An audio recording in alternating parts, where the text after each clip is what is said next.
I'm in Adobe 2024. I've got my text highlighted just by double clicking on it with my text tool right here. If you right click, you can add selectors and change to shapes or masks from in here as well as the layer down there.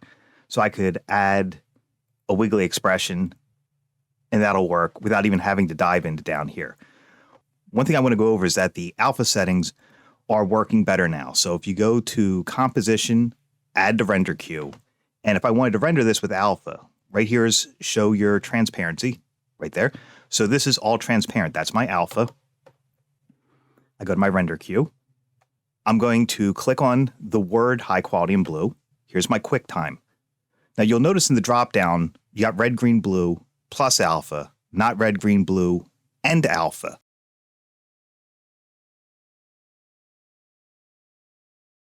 So click Format Options, go to your video codec dropdown, and choose GoPro Cineform. I know it sounds silly, but GoPro Cineform is the one that contains alpha for the codec. You could bump up your video quality if you need to. Do that right there. Hit the OK button. So now, when I go to RGB, there's RGB plus alpha. And this will render out with that alpha. I just click on my blue text here, and I give it a name and where I want to save it. So just for this instance, I'll choose my desktop, hit save, and then you hit render. You don't need to go to Adobe Media Encoder anymore to get transparency. You can do it from here. Just hit the render button and you're good to go.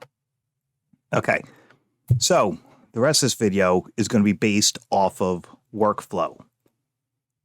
And what I mean by that is combining a couple techniques together into one. So I'm going to make a circle. By default, Bezier path is turned off. So I'm going to click off my circle, go back to rectangle, and you'll see it's clicked off. So I'm going to choose circle. I'm going to hold down shift as I click and drag. Oh, sorry, that's rounded edges. Let's turn off the transparency because that's distracting. All right, I'm going to delete that shape layer by hitting the backspace key and start over. So I held down circle. I've got my circle drawn. I held down shift. I held down the shift button. There's my circle. Now, I've all my new layers set to the center for the anchor points by default. You can do that by going Edit Preferences, General, and it's Center Anchor Point in New Shape Layers.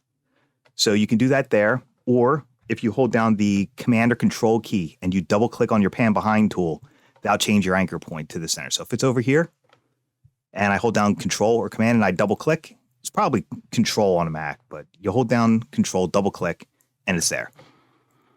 So that's just centering it real fast. Now, the reason I did that was I'm going to twirl down the contents and go to Path. And you'll notice this is where you can size it and position it. Okay. This way of setup, all your motion will be based off of where the transform anchor point is. So if I put my anchor point down here at the bottom, my transform functions say S for scale, P for position, T for transparency, R for rotate. So I'll do R for rotate, and you see it's rotating off the bottom. I'm going to hit undo. S for scale, it's scaling from the bottom. Okay, so that's nothing new. You always move your anchor point before you start working. I'm going to center it. I held down Control and I double clicked. Now, if I wanted to do something where I wanted to do some transforms from different areas, I'd have to split duplicate this layer to have that happen. So like if I wanted to grow up from the bottom and then rotate from the edge, I'd have to split the layer and change the anchor point. So I'll show you what that means. I'm going to hold down the Control key and drag. That's going to snap your anchor point to a corner, an edge, or a center. So I've got this set. So if I go scale, I've got my playhead where I want my motion to start. So you always move your anchor point. Then you move your playhead where you want the motion to start. Then you click on the stopwatch or stopwatches you want. Go forward, make a change, and then make as many changes as you need. Okay, so this right here, it's scaling up from the bottom. Now, if I wanted to rotate from here, I need to split my layer, because if I change my anchor point, that will influence the scaling, because it'll start scaling from here instead of there. So to split the layer, you got two options. You can go Edit, Split Layer, or you can just do Control-Shift-D. Control-D is duplicate, Control-Shift-D is split, and it'll split where the playhead is. So now I can grab my pan behind, hold down my Control key, move it to here, hit R for rotate, go to where I want to start. Let's just say here. Click my stopwatch, move forward, and now it's rotating from there. So I'm scaling up from the bottom, then rotating from the corner. That's one way of working with anchor points and splitting them to change your motion. But as I said before, once you create and you do not have your Bezier path turned on, you're not going to have paths. And you go saying, well, why is that, important or interesting? So what this lesson's about, I'm just going over combining techniques, different motion techniques. So for this technique, I'm going to click on Bezier path this time. Just to be on the safe side, I'm going off my shape, going back onto it.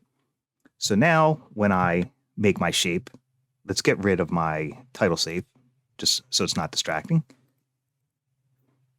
My anchor point is centered because of the default settings I have. So let's twirl down here for this one. Now I have a path. Why that's important is I can now apply path effects and also make some edits. Just a quick reminder, I'm going to draw with the pen tool, and I'll make this shape.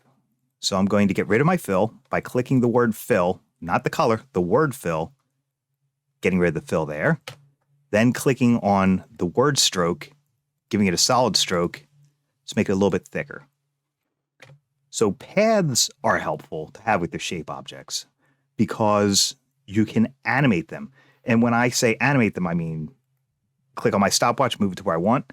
I'm going to go forward a little bit, and I'm going to, let's try my arrow tool. I'm going to hold down the Shift key and click there. So I'm only selecting one point, not the whole path. I'm going to change my curve handle. So you can animate the curves. Then I'm going to hold down Shift, click there. I'm going to click without holding Shift. And I'm going to, that's just to get this one point. I'm going to click there. So what I just did was I animated a curve handle and a path point. That's the power of paths. And by default, like I showed you, if I grab this circle and make a new one, this time I'm going to, I'll do a stroke this time just so we can see. And I'll make it blue. I'm going to turn off Bezier path. So I'm going to click off my tool, go back to it. Bezier path is off. So the default Bezier path is off. And I no longer have a path to animate like this. That's why I'm showing you this difference. This is just for like normal transforms. But once you turn that on, let me delete the layer. Once you actually have a path, you can start animating it. So here's our circle. I can go to my add and start adding these like wiggle paths. If this path is ever distracting you, you can click here to turn it off. So now look at the difference. I can do this, and I've got that going on. I can also do other things because there's a path now. And those are all down here under your twirl down for that layer. So you can go to Contents. There's Pucker and Bloat. And going outward or inward. See? Opens up more options as an animator and motion designer, having these paths. So I'm going to hit the U key to hide those layers. And we're going to tackle something else because that's what I'm doing. I'm showing you multiple techniques and combining them. So we went from no path to adding a path. And now you've got an understanding that paths give you more options than just your basic shape layer. So I'm going to go back to my normal circle. And this time I'm going to give it a fill with no stroke. So I'm clicking the word stroke, turning off the stroke, clicking the word fill, giving it a solid fill, and we'll just choose a light blue, something easy to look at. I'm going to hold down Shift while I click and drag to make a circle. So this, clicking on my shape tool to see it, I have Bezier path off. And right here, there's no path options. So I'm going to delete that, get rid of my circle, click on, first let me get rid of that shape layer. So Bezier path is now clicked on. I'm going to click off my shape, go back to it, hold down Shift to get a perfect circle. There's my anchor point in the middle. And since Bezier path is on, I now have the path.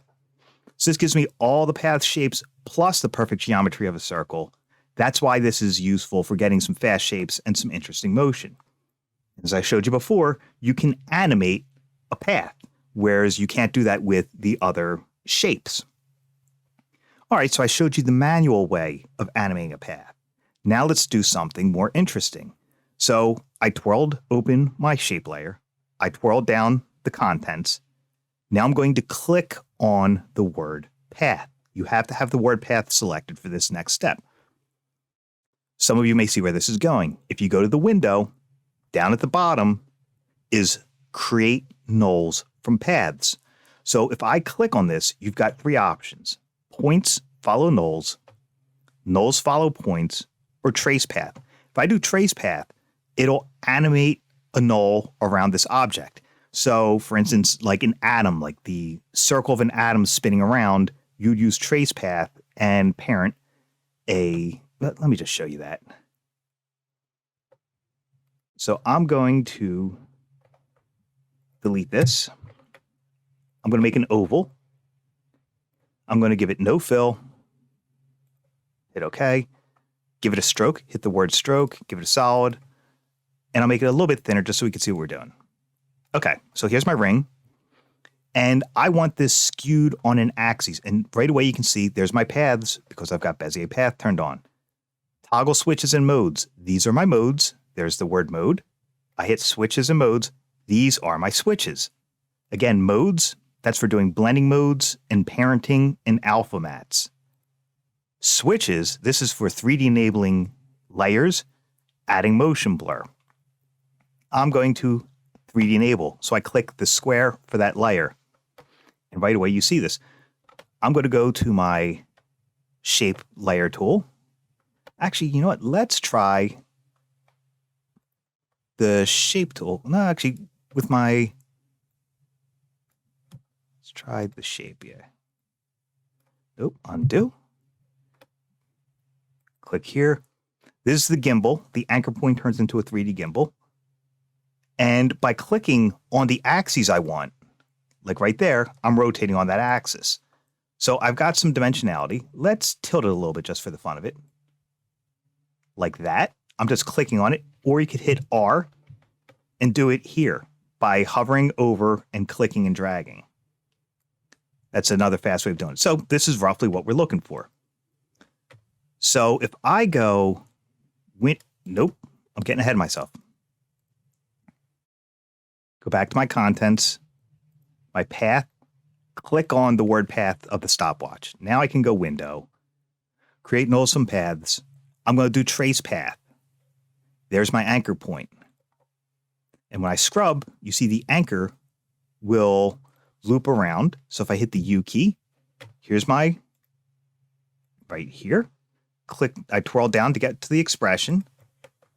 Here's my expression, loop out. So if you do not want it to loop out, you can just get rid of the loop out from this property.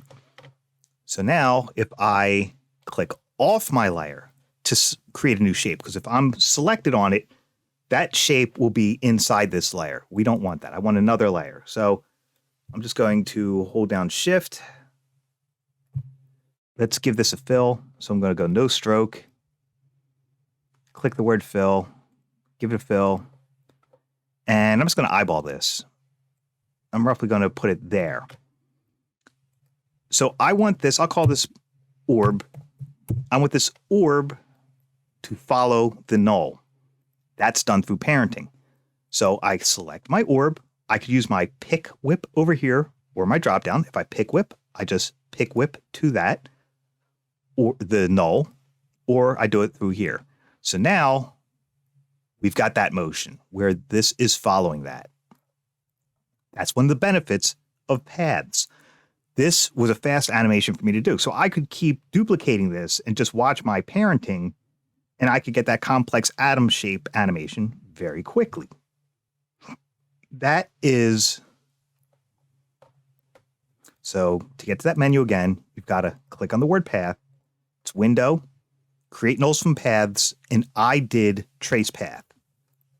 So I'm going to delete all this. Control A, everything's gone. Let's go back to our shape. Now that we know what we're doing, Bezier path is already on. Now remember, if you don't want paths, you got to click that off before you draw your next shape. And to click it off, you got to be selected on your shape tool, and it's right there. So we know all that fun stuff. I'm going to click the word path. And look here, I've got one on each corner of this circle. So if I click here and go to window, create nulls from paths, I'm going to do points follow nulls. Now you might go saying, well, why are we doing this one? Here's another technique. So I'm going to click on each one and label it. This is the top. So I'm hitting the enter key to name it, and then enter to name it again. This is the left. This should be the bottom because it's going around the order of them. And I'm going to hit enter here, call this right. It helps to name your labels. It helps to name your layers, excuse me, if anyone is working off of your file. I can set up a rig here. I'm going to parent the right to the bottom. You don't need to do this step, but I'm just showing you. I can do the bottom to the right and then the left to the top. So you're like, all right, well, why are we doing this? Watch what's going to happen here. If I go to the top and I hit P for position, and so this first number is side to side, the second number is up and down. So I'm hovering over and clicking and dragging, and that is moving all of them. So let's get rid of our hierarchy here. Now let's try it. Now we've got what we want. Look at this. Now we've got expressive motion. So I'm going to hit Z to undo. Always remember your default resting position. It's 270 is that. So if I need to make it deflate, I can go here, click my position, go forward a little bit, have it deflate inwards. 270 was where it was at. Go back, and I can either type it in or grab this keyframe, Command C to copy. When I paste it, it'll paste where the playhead is. So now we've got that depression happening. I can also do some contrasting motion. I can go here, hit P for position. I can have this go down that way.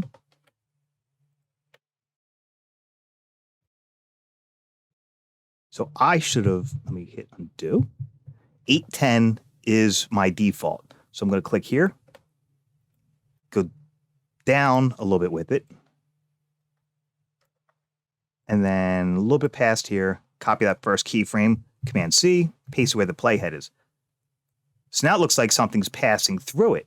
These paths plus these nulls are giving us more expression. So you can change the position, but you can also change the rotation. R for rotation, nothing's happening there. So let's try parenting the left to the right this time. So I'm going to parent left to right. Now I'm going to rotate. Nothing's happening, but let's try the right. So I'm going to hit R for rotate. Now we're getting somewhere because this is parented to that. So it's almost like an elbow. So we're getting this level of deforming happening. So I'm going to hit undo. If I want this to be able to activate to something, I can just add another null. So I'm going to go layer, new,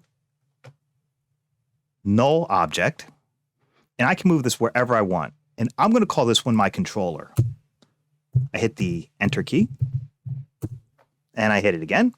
So I'm going to take my left which is parented to the right. I'm going to take the right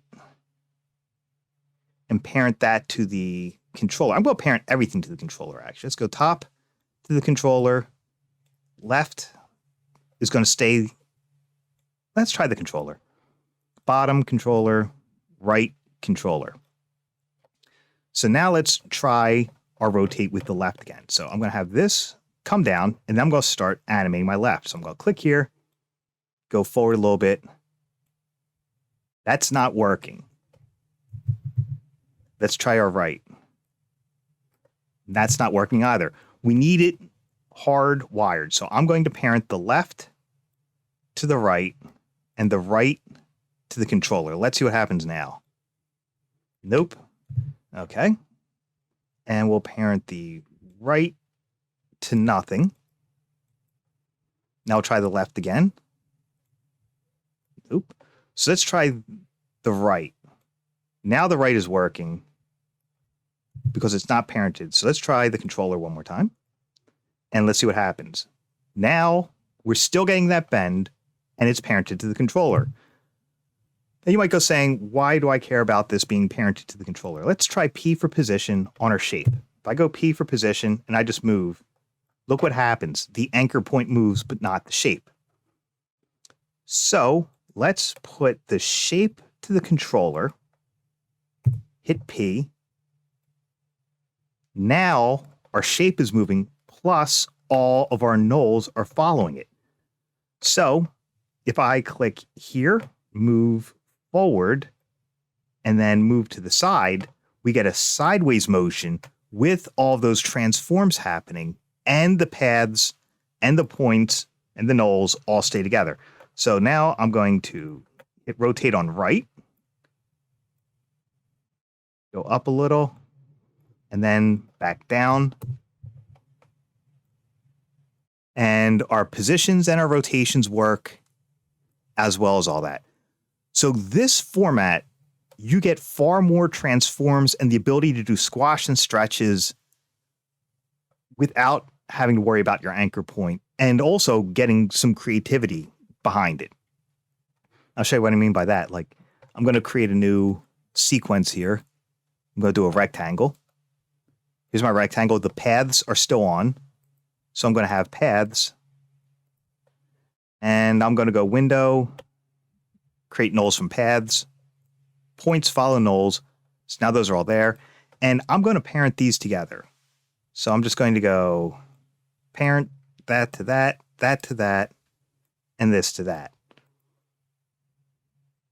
So now if I hit rotate to one of these, it's already parented. You can get some pretty severe effects off of that. Skewing and scaling. And you could also animate it. So this is a neat way to distress your shapes, keeping your geometry. So look at that.